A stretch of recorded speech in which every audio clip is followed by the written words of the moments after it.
na awit.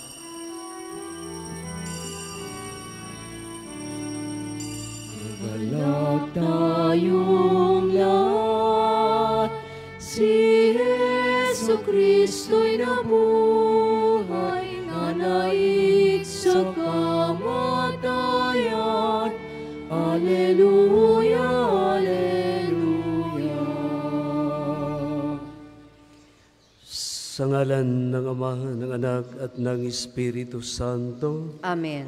Ang pagpapala ng ating Panginoong Hesukristo, ang pag-ibig ng Diyos Ama, at ang pagkikipagkaisa ng Espiritu Santo, naway laging sumainyong lahat. At sumainyo rin. Magandang umaga po sa inyong lahat. Magandang umaga po, Father. Araw po ng Martes, sa 8 araw na ating pagdiriwang sa Pasko ng Pagkabuhay.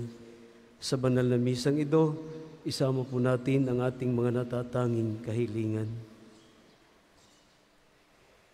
Upang tayo'y maging marapat gumanap sa banal na pagdiriwang, ating aminin ang ating mga kasalanan.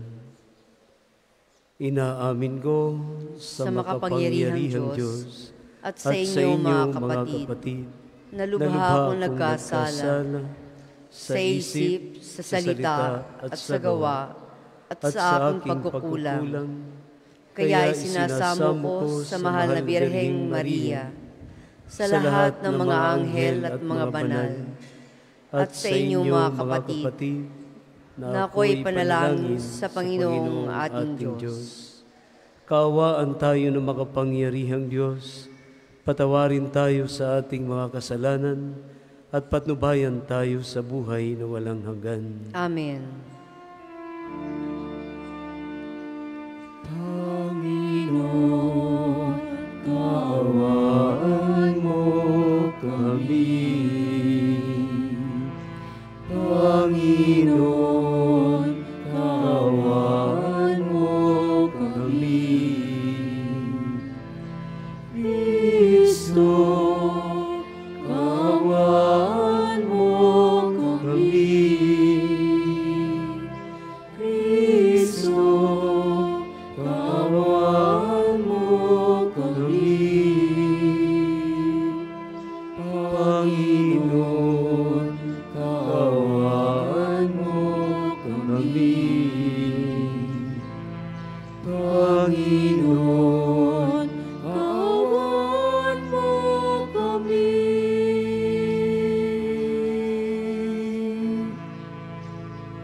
Papuri sa Diyos sa kaitasan, at sa lupa'y kapayapaan, sa mga taong kinalulugdan niya. Pinupuri ka namin, dinarangal ka namin, sinasamba ka namin, pinagbubunyi ka namin, pinasasalamatan ka namin, dahil sa dakila mo angking kapurihan. Panginoong Diyos, Hari ng langit, Diyos amang makapangyarihan sa lahat. Panginoong Jesucristo, bugtong na anak, Panginoong Diyos, Kordero ng Diyos, anak ng Ama.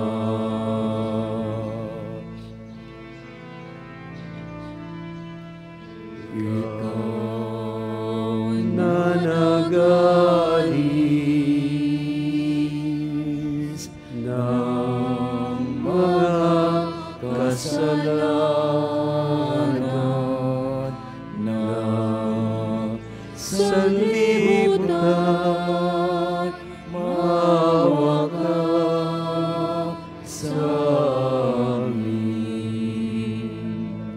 Ikaw na nag-alis ng mga kasalanan na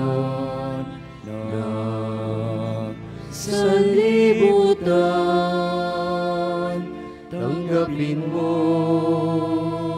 ang aming kahilingan. Ikaw na naluluklod sa kanan ng Ama, maawa ka sa amin. Maawa ka sa amin. Sapagkat ikaw lamang ang banal, ikaw lamang ang Panginoon, ikaw lamang, O Jesucristo, ang kataas-taasan, kasama ng Espiritu Santo, sa kadakilaan ng Diyos Ama. Amen. Amen.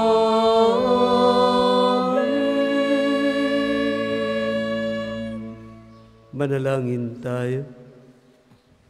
Ama naming makapangyarihan, sa kagalingan dulot ng pagkabuhay ng anak mo sa amin, kami ay iyong patuloy na paunlarin upang sa kinamtan naming paglayang walang malim, kami magkaroon sa kalangitan ng kaligayahan na ngayon paman sa lupa ay siyang sanhi ng aming pagdiriwang.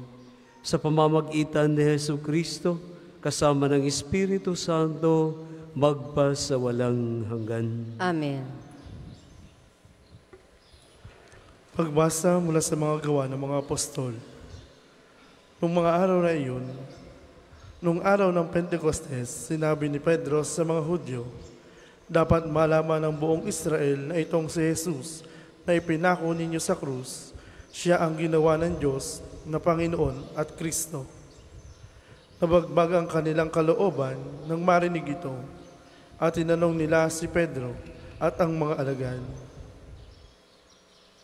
mga kapatid, ano ang gagawin namin? Sumagot si Pedro. Pagsisihan ninyo talikdan ang inyong mga kasalanan at magpabinyag kayo sa ngalan ni Jesucristo upang kayo'y patawarin at ipagkaloob sa inyo ang Espiritu Santo, sapagkat ang pangako'y para sa inyo at sa inyong mga anak at sa lahat ng nasa malayo, sa bawat tatawagin ng Panginoon Diyos. Marami pa siyang ilalahad upang patunayan ang kanyang sinabi, at nanawagan siya sa kanila, lumayo kayo sa masamang lahing ito upang kayo maligtas. Kaya't ang mga niniwala sa kanyang sinabi ay nagpabinyag at nadagdag sa kanila ang may 3,000 tao ng araw na iyon. Ang salita ng Diyos. Salamat sa Diyos. Ang tugon po sa Salmo, awat pag-ibig ng Diyos sa sangkalupa ay lubos. Awat pag-ibig ng Diyos sa sangkalupa ay lubos. Panginooy tapat sa kanyang salita at maaasahan ang kanyang ginawa. Minamahal niya ang mga gawang tapat, ang pag-ibig niya sa mundo'y laganap. Awat pag-ibig ng Diyos sa sangkalupa ay lubos. Ang may takot sa Diyos at nagtitiwala sa kanyang pag-ibig ay kinakalinga. Hindi babayaang sila ay mamatay, kahit magtagutom sila ay binubuhay. Awat pag-ibig ng Diyos sa sangkalupa ay lubos. Ang ating pag-asa ay nasa Panginoon. Siya ang sanggalang natin at katulong. Ipagkaloob mo na aming makamit, o puo ng iyong wagas na pag-ibig, yamang ang pag-asa'y sa iyo nasasalig. Awat pag-ibig ng Diyos sa sangkalupa ay lubos. Magsitayo po ang lahat.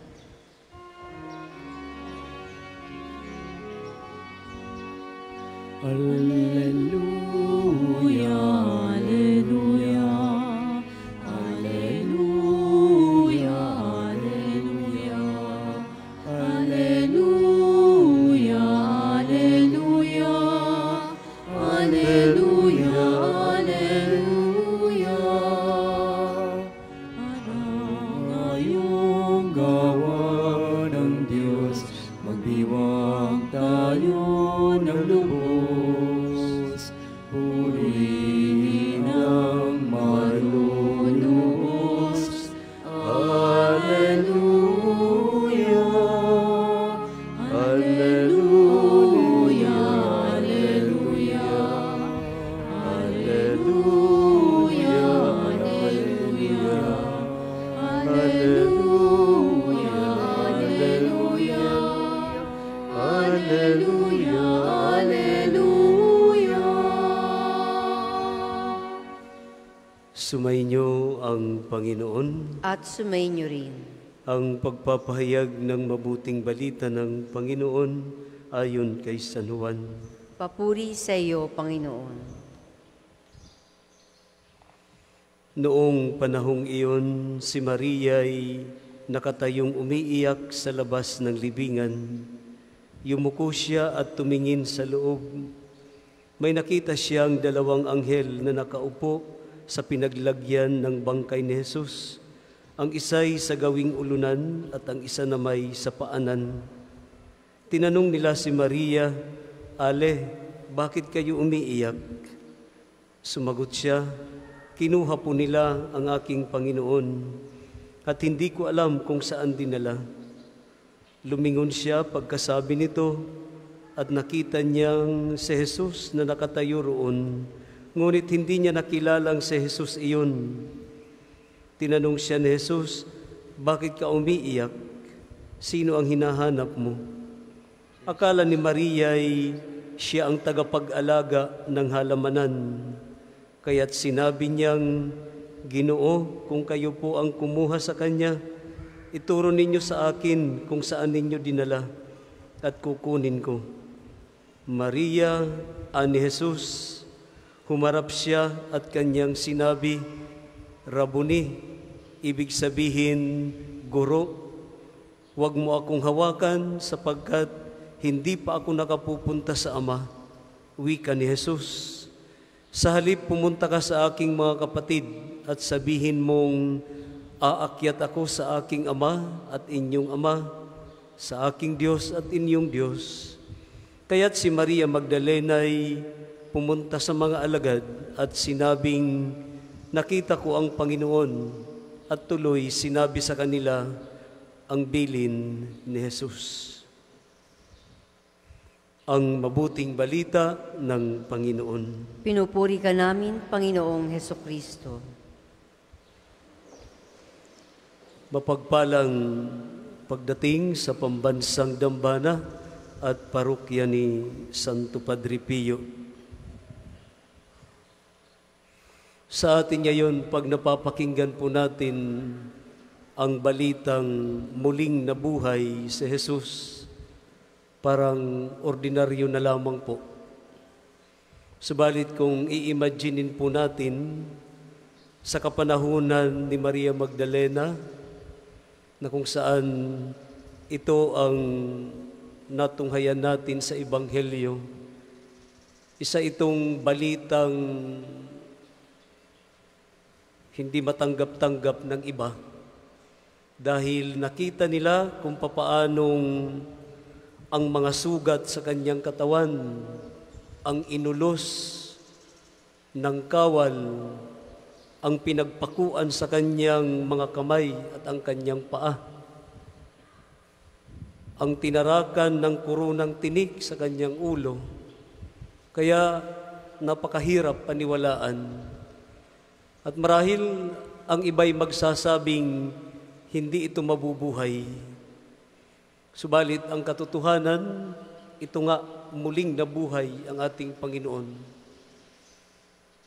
Kaya noong magpakilala sa Kanya ang ating Panginoon, noong magsalita na pinagkamalan ni Maria Magdalena ng gardinero tagapag-alaga ng halamanan, nakiusap si Maria Magdalena, kung kayo po ang kumuha sa bangkay ng aking Panginoon, sabihin niyo po sa akin at pupuntahan ko at kukuhanin ko ang kanyang bangkay. Ito'y pagpapakita ng kanyang tunay na pag-ibig sa ating Panginoon. Ano ho? At kung atin pong bibigyan ng tema ang ating mga pagbasa ngayon, kasama ang ating unang pagbasa, ay patungkol sa pag-ibig na kung saan ipinapakita sa pamamagitan ng pang-araw-araw na pagkilos. Si Maria Magdalena ang pinagaling ng ating Panginoon na 7 demonyo ang pinalayas. Ano? At pag sinabi po nating numero 7 sa biblical language, ito po ay perfect number. Kaya parang sinasabing perfect na perfect ang kasamaan ni Maria Magdalena, na kung saan ay parang kaunti na lang, dulo na ito ng kanyang limitasyon para siya ay mag-snap. Kaya nga sinasabi sa psychology, ito ang tinatawag na borderline personality. Kaunting-kaunti na lang, siya po ay susuko na dahil sa kasamaan na nasa kanya. At alam natin, isa siya sa mga prostitutes na tinutukoy ng ating Panginoon. Kaya nandoon ang kasamaan sa kanya. Subalit, sa kabila nito, tingnan niyo po, noong lingapin siya ng Panginoon, ibinigay naman niya ang kanyang oras, ang lahat sa kanya, sa ating Panginoon. At ito'y mapapatunayan natin na kahit patay na ang ating Panginoon, pupuntahan pa niya at may dala siyang langis para pahiran ang bangkay ng ating Panginoon. Pagmamahal na hindi masusuklian. Pagtanaw ng utang na loob ni Maria Magdalena dahil si Jesus lang ang tumanggap sa kanyang pagkatao.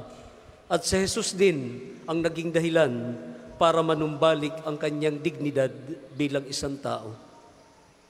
Ito yung pagtanaw ng utang na loob ni Maria Magdalena. Naging straightforward si Maria Magdalena simula nung baguhin siya ng ating Panginoon at sinundan na niya ng tunay na pagsunod ang guro na kanyang kinilala at pinasalamatan sa pagbabalik ng kanyang buhay. Hindi ga ito rin po ang panawagan ng ating Panginoon nang tawagin niya ang kanyang mga alagad na mga kapatid nang isugo si Maria Magdalena nang sabihin dito'y, sa halip pumunta ka sa aking mga kapatid at sabihin mong aakyat ako sa aking ama at inyong ama, sa aking Diyos at inyong Diyos. Hindi sinabi dito ng ating Panginoon, puntahan mo ang aking mga alagad na nagtatwa sa akin, si Pedro, na kumaripas noong ako'y hulihin para hindi sila makasama sa aking paghihirap. Sabi po ng mga eksperto sa banal na kasulatan, sa pagbanggit ng kapatid, ibinabalik ng ating Panginoon ang kanyang relasyon sa kanyang mga alagad na tumalikod sa kanya, maliban kay Judas Iscariote, na nag-tridor sa kanya, na naging dahilan ng kanyang paghihirap, pagkamatay. Kaya nga, kung papaanong si Maria Magdalena ay binigyan ng ikalawang pagkakataon, second chance, ang mga alagad din po dito ay binibigyan ng ating Panginoon ng ikalawang pagkakataon na patunayan nila ang kanilang pagiging mga followers ng ating Panginoon. Ito rin din po ang binibigyan ng diin sa ating unang pagbasa na naging epektibo ang pagpapahayag ni San Pedro sa salita ng Diyos. Sinabi ni San Pedro, itong si Jesus na ipinako ninyo sa krus ay muling nabuhay dahil siya ang Mesiyas na ipinangako sa lumang tipan. Tingnan niyo po ang naging reaksyon ng mga tao nang mapakinggan nila ang mensahe ni Pedro. Kung gayon, ano po ang aming gagawin? Ano ang sabi ni Pedro? Pagsisihan ninyo, talikdan ang inyong mga kasalanan at magpabinyag kayo.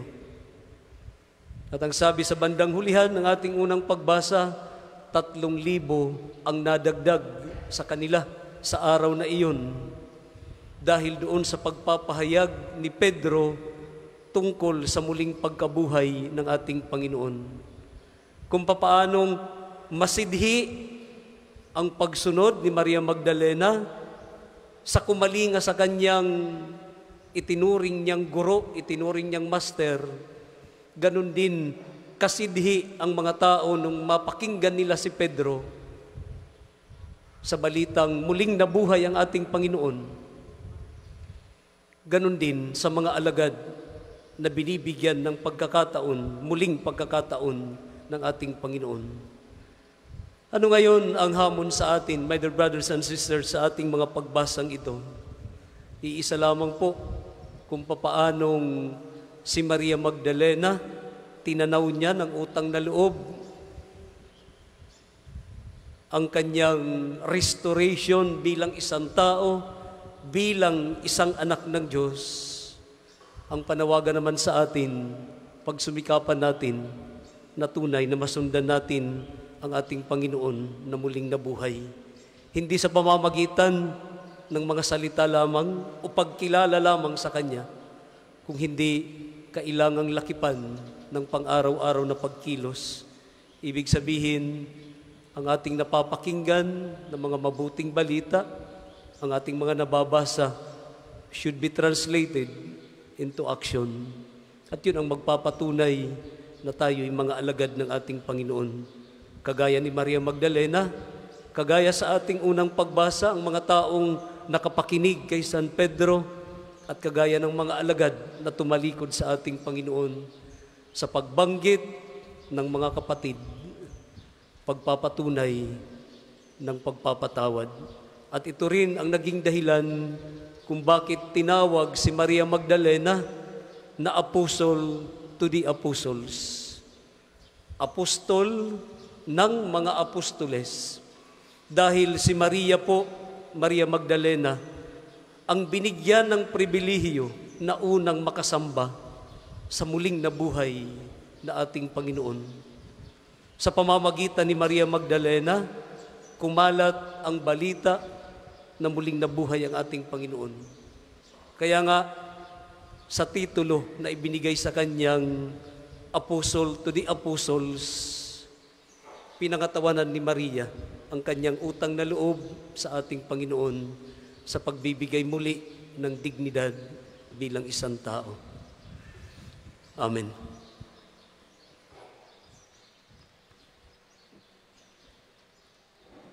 Para po sa mga maghahandog ng sobre, pakihulog na lamang po sa buslo.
Magsitayo pong lahat.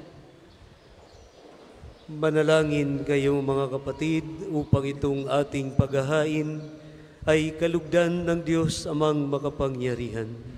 Tanggapin nawa ng Panginoon itong paghahain sa iyong mga kamay, sa kapurihan niya at karangalan, sa ating kapakinabangan at sa buong sambayanan niyang banal.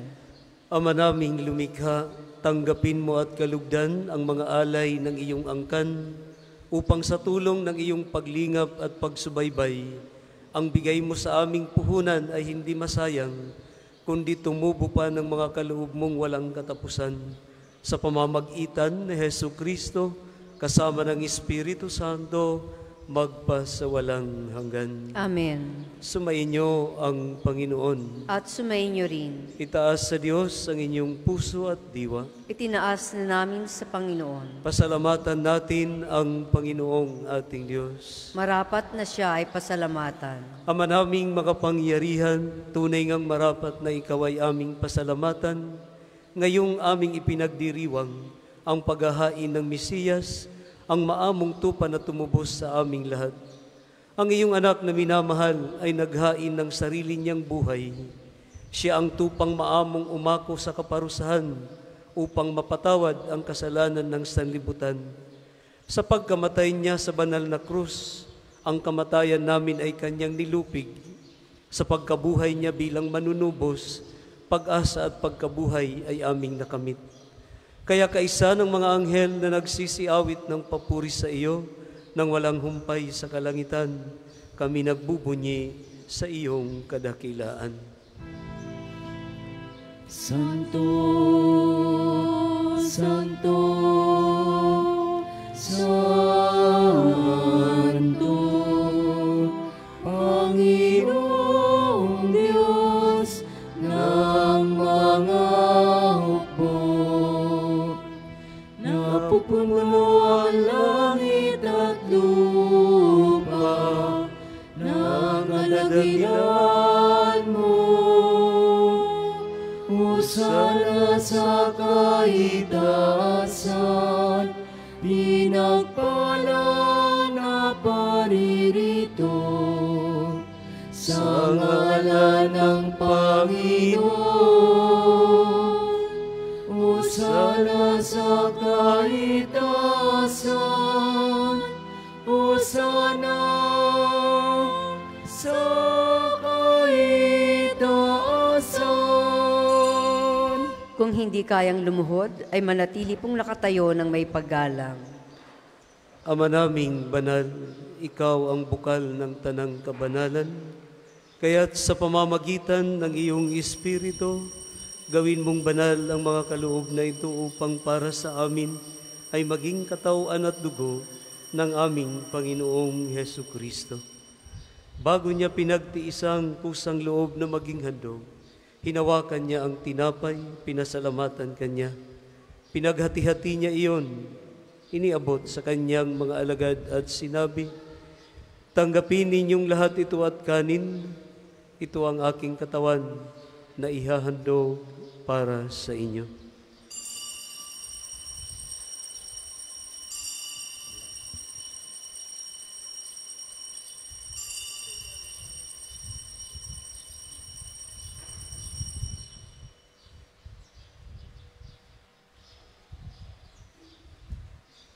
Gayon din naman, nang matapos ang hapunan, hinawakan niya ang kalis at muli kanyang pinasalamatan. Iniabot niya ang kalis sa kanyang mga alagad at sinabi, "Tanggapin ninyong lahat ito at inumin. Ito ang kalis ng aking dugo, ng bago at walang hanggang tipan. Ang aking dugo na ibubuhos para sa inyo at para sa lahat, sa ikapagpapatawad ng mga kasalanan. Gawin ninyo ito sa pag-alala sa akin."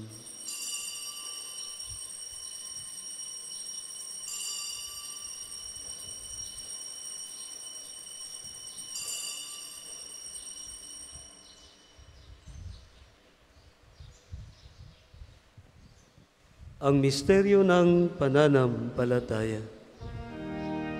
Sa krus mo at pagkabuhay, kami natubos mong tunay.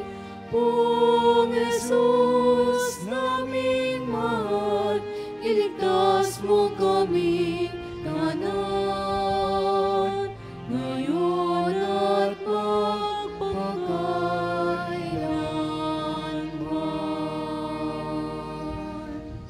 Ama, ginagawa namin ngayon ang pag-alala sa pagkamatay at muling pagkabuhay ng iyong anak.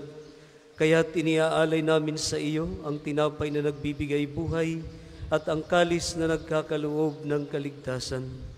Kami nagpapasalamat dahil kami iyong minarapat na tumayo sa harap mo para maglingkod sa iyo. Isinasamo namin kami magsasalo-salo sa katawan at dugo ni Kristo ay mabuklod sa pagkakaisa sa pamamagitan ng Espiritu Santo. Amalingapin mo ang iyong simbahang laganap sa buong daigdig. Puspusin mo kami sa pag-ibig. Kaisa ni Francisco na aming Santo Papa, ni Gilbert na aming obispo at ng Tanang Kaparian. Alalahanin mo rin ang mga kapatid naming nahimlay, nang may pag-asang sila'y muling mabubuhay, gayon din ang lahat ng mga pumanaw. Kaawaan mo sila at patuloyin sa iyong kaliwanagan. Kaawaan mo't maging dapatin kaming lahat na makasalo sa iyong buhay na walang wakas. Kaisa ng mahal na Birhing Maria na Ina ng Diyos, si San Jose ang kanyang banal na esposo, ang mga apostol at ang lahat ng mga alagad, si Santo Padre Pio na namuhay dito sa daigdig ng kalugod-lugod sa iyo, maipagdiwang nawa namin ang pagpupuri sa ikararangal mo sa pamamagitan ng iyong anak na aming Panginoong Hesukristo. Sa pamamagitan ni Kristo, kasama niya at sa Kanya, ang lahat ng parangal at papuri ay sa iyo, Diyos amang makapangyarihan, kasama ng Espiritu Santo, magpasawalang hanggan. Amen, amen, amen. Amen. Amen, amen, amen.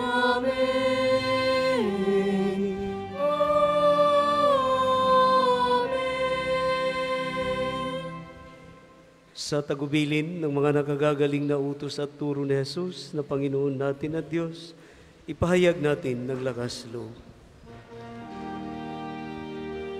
Ama namin, sumasalangit ka. Sambahin ang ngalan mo. Mapasa amin ang kaharian mo. Sundin ang loob mo dito sa lupa para nang sa langit. Bigyan mo kami ngayon ng aming kakanin sa araw-araw,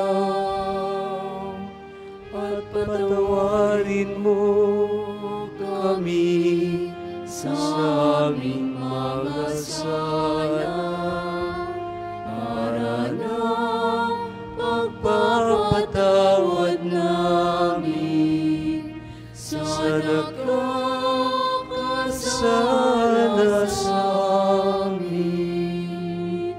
At huwag mo kaming ipahintulot sa tukso, at iadya mo kami sa lahat ng masama.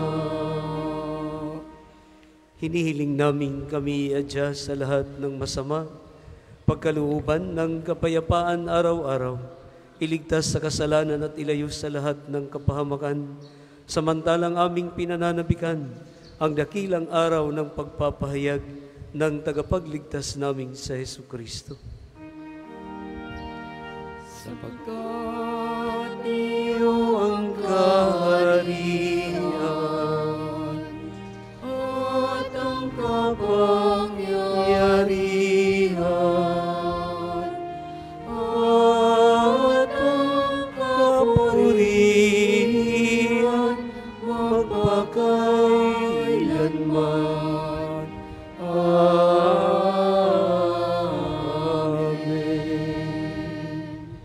Panginoong Hesu Kristo, sinabi mo sa iyong mga apostol, kapayapaan ang iniiwan ko sa inyo, ang aking kapayapaan ang ibinibigay ko sa inyo.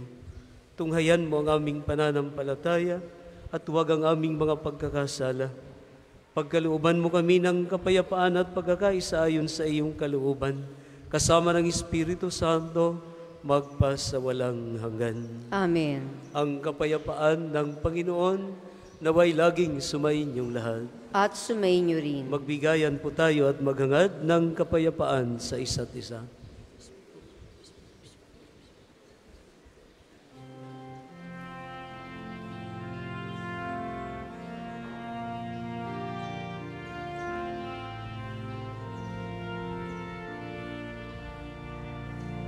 Kordero ng Diyos na nag-aalis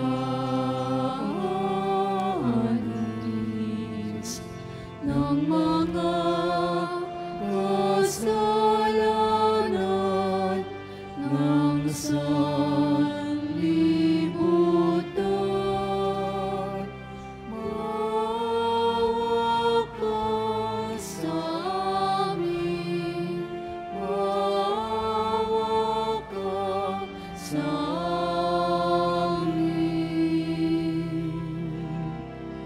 Kordero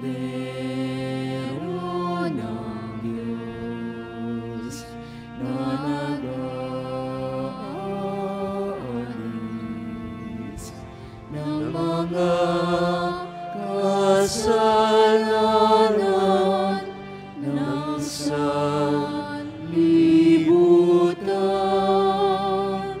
Maawa ka sa amin, maawa ka sa amin. Kordero ng Diyos na nag-aalis ng mga kasalanan ng sanlibutan,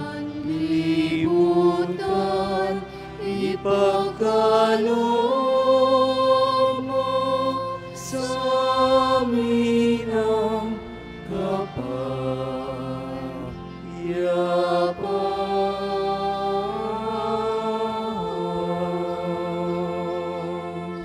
Kung hindi kayang lumuhod, manatili pong nakatayo na may paggalang. Mga kapatid, na ito ang ating Panginoong Hesus, ang kordero ng Diyos na nag-aalis ng mga kasalanan ng sanlibutan. Mapapalad po tayong inaanyayahan sa kanyang banal na salo-salo. Panginoon, hindi ako karapat-dapat na magpatuloy sa iyo, ngunit sa isang salita mo lamang ay gagaling na ako.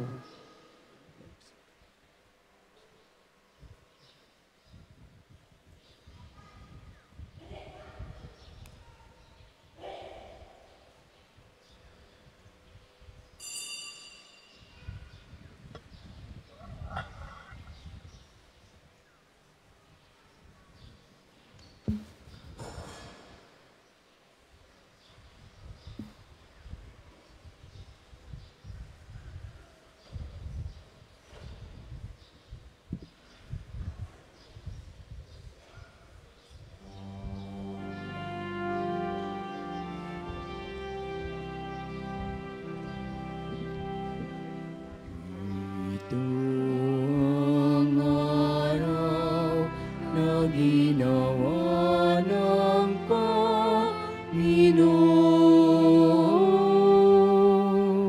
Tayo'y magsaya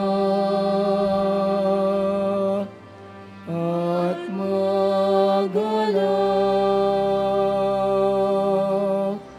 Magpasalamat kayo sa Panginoon, buti siya'y kanyang gaway walang hanggan. sabi ng sambayanan ng Israel.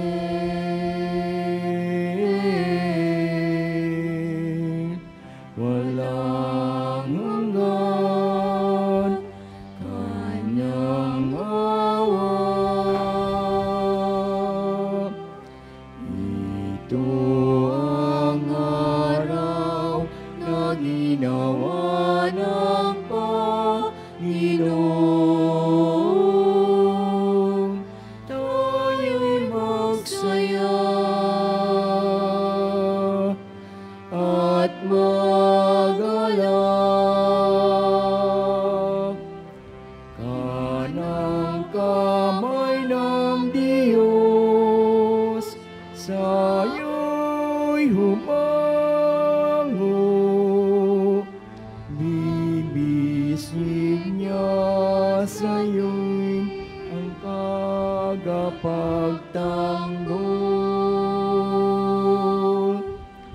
Ako'y hindi mapapahamak kailanman. Ipahayag ko walhati niya. Ito ang araw na ginawa ng Panginoon. Tayo'y magsaya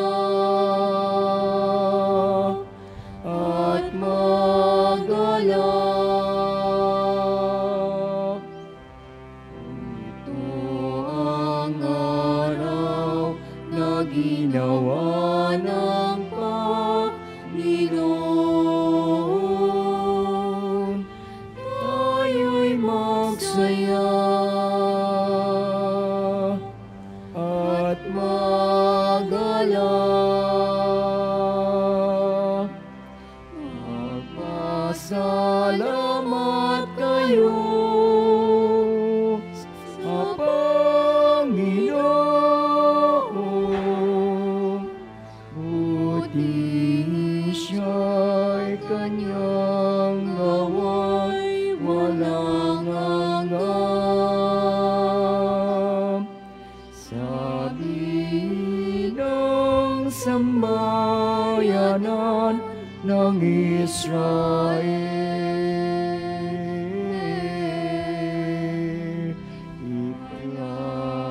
Ipanganggan kanyang awa.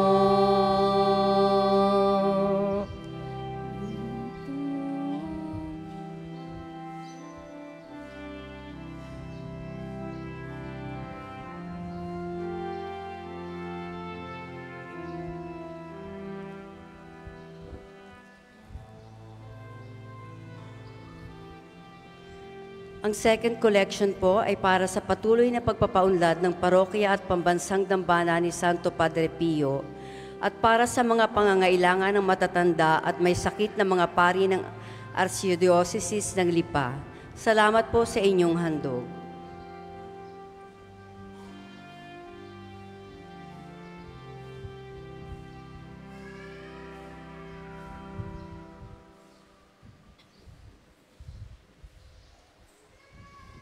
Tayo po ay magsitayo. Manalangin tayo. Ama naming mapagmahal, pakinggan mo kami upang maging handa ang aming kalooban para sa pakinabangan ang ligayang walang katapusan na iyong inilaan sa mga niloob mong mabinyagan sa pamamagitan ni Hesu Kristo kasama ng Espiritu Santo, magpasawalang hanggan. Amen. Panalangin ng pagtitiwala kay Santo Padre Pio. Padre Pio, taga Petrelcina, muangheng banal, pintakasing santo ng milenyong kasalukuyan, gabay namin sa pagtahak sa landasing makalangit. takbuhan sa pangangailangan, huwaran ng pagtitiis. Sa iyo namin inilalapit aming mga kagipitan. Sa iyo po binibilin kalusugan at kabuhayan.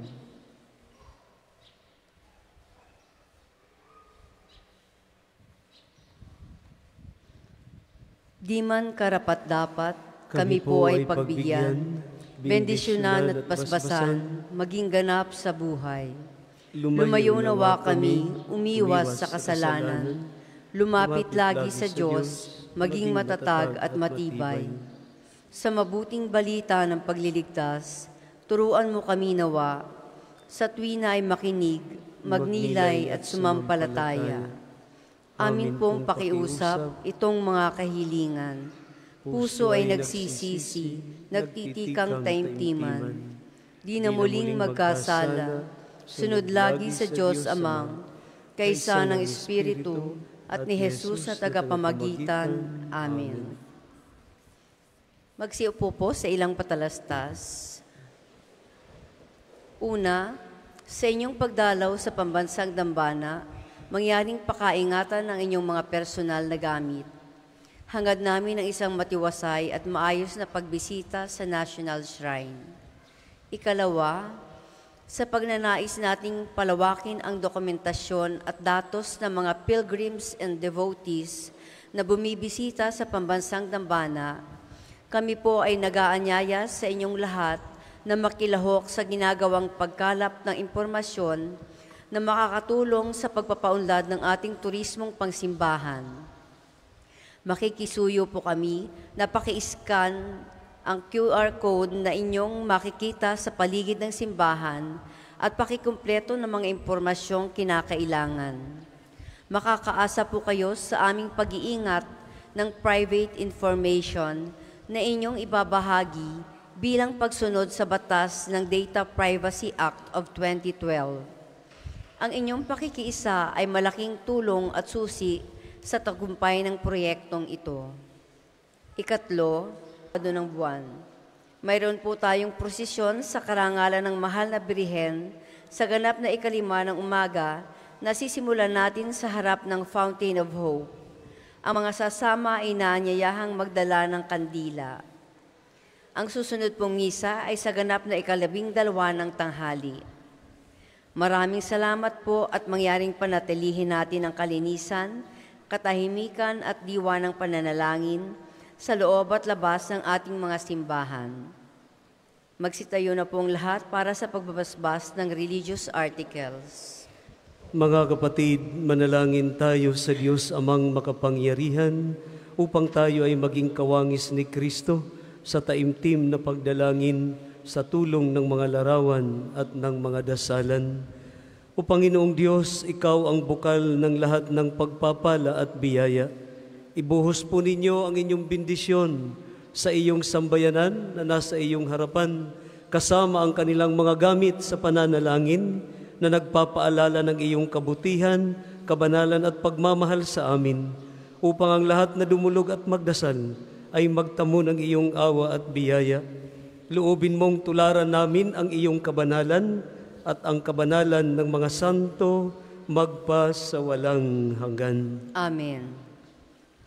Ama namin, sumasalangit ka, sambahin ang ngalan mo, mapasa amin ang kaharian mo, sundin ang loob mo dito sa lupa para nang sa langit.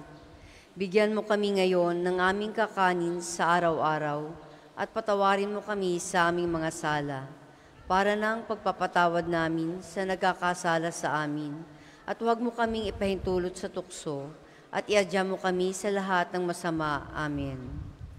Aba, Ginoong Maria, napupuno ka ng grasya, ang Panginoong Diyos ay sumasa iyo. Bukod kang pinagpala sa babaeng lahat, at pinagpala naman ang iyong anak na si Jesus. Santa Maria, Ina ng Diyos, ipanalangin mo kaming makasalanan, ngayon at kung kami mamamatay. Amen. Luwalhati sa Ama at sa Anak at sa Espiritu Santo, kapara nung unang-una, ngayon at magpasawalang hanggan. Amen. Ama namin, sumasalangit ka, sambahin ang ngalan mo, mapasa amin ang kaharian mo, Sundin ang loob mo dito sa lupa para nang sa langit. Bigyan mo kami ngayon ng aming kakanin sa araw-araw at patawarin mo kami sa aming mga sala para nang pagpapatawad namin sa mga nagkakasala sa amin. At huwag mo kaming ipahintulot sa tukso at iadya mo kami sa lahat ng masama. Amen. Aba, Ginoong Maria, napupuno ka ng grasya, ang Panginoong Diyos ay sumasa iyo. Bukod kang pinagpala sa babaeng lahat, at pinagpala naman ang iyong anak na si Jesus. Santa Maria, Ina ng Diyos, ipanalangin mo kaming makasalanan, ngayon at kung kami mamamatay. Amen. Luwalhati sa Ama, sa Anak at sa Espiritu Santo, kapara nung unang-una, ngayon at magpasawalang hanggan. Amen. Ama namin, sumasalangit ka, sambahin ang ngalan mo, mapasa amin ang kaharian mo, sundin ang loob mo dito sa lupa para nang sa langit. Bigyan mo kami ngayon ng aming kakanin sa araw-araw, at patawarin mo kami sa aming mga sala, para nang pagpapatawad namin sa mga nagkakasala sa amin, at huwag mo kaming ipahintulot sa tukso, at iadya mo kami sa lahat ng masama. Amen. Luwalhati sa Ama, at sa Anak, at sa Espiritu Santo, kapara nung unang-una, ngayon, at magpasawalang hanggan. Amen.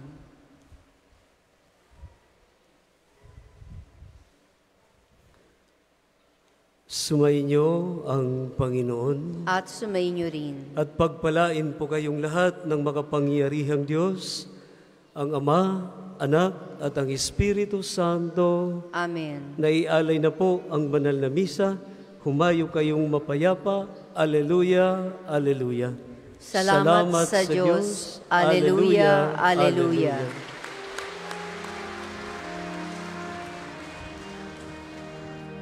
Alleluia, narito na ang araw na dulot ng Diyos. Nabuhay na si Kristo ng ating Hari.